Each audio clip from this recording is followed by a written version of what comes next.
please? Yeah, I thought I played really well. I drove it well, hit a bunch of fairways, and made a bunch of mid-range putts, which is kind of the name of the game here. There's some harder holes where you're kind of just playing for par, and there's some other holes where you get a wedge in your hands and you can play aggressively. Did it play much different from last year? Turf condition, all that stuff. Yeah, the conditions have settled a little bit and gotten better. The greens are still new, but I would say they're faster than last year. And with the rain, they're a little soft, but the ball still bounces out pretty good with the mid and long irons. Anyone else got better questions than I do? Is the Ryder Cup, Patrick, in your position there? Is that on your mind this week? I'm not worrying too much about that this week. Worry about the task at hand, and those kind of things will take care of themselves. What made you want to be on another committee? Tiger asked me to be on the committee, and so I said yes. What did you think of it yesterday? Did you listen to what Brian said? I was out practicing. I haven't seen what he said yet. What do you think of what's been your impressions of Brian so far? I've been very impressed. I think he's very sharp, and you can tell that he cares a lot and cares about learning what the PGA Tour is about, and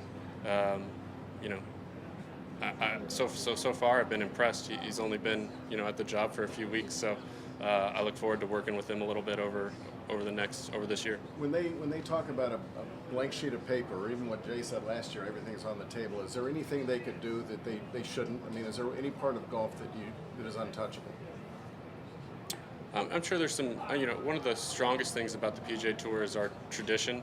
Traditions of the game, and so I think it's about a blend.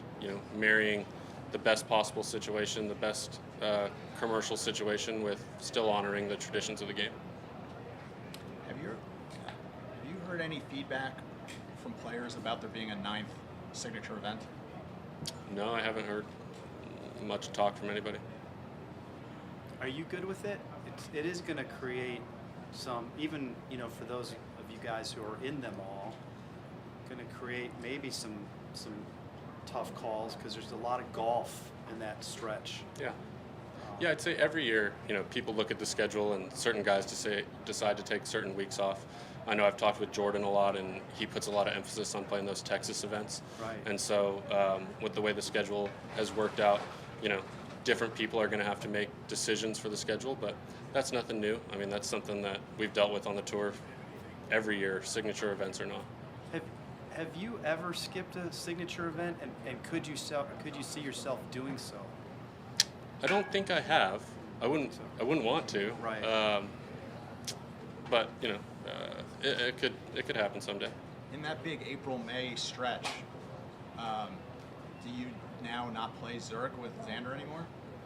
Well, I didn't play this year. You didn't play this year, but Right. So I'd have to take a closer look at the schedule. I haven't figured out where I'm going to be playing next spring yet, but that definitely is a busy time of the year.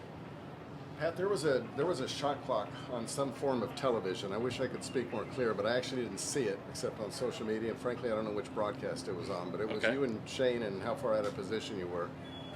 Were you aware they were going to be publicizing that, and how did you feel about it? Did you feel like did you feel singled out? I talked to a lot of guys last week. The course was playing really tough, and so almost every group was, behind time par. They chose you. What's that? They chose you. Yeah, I'm obviously not in control of the broadcast or what kind of stuff they put on there, but I'm not really worried about it. I'm trying to make the lowest score out there. All right.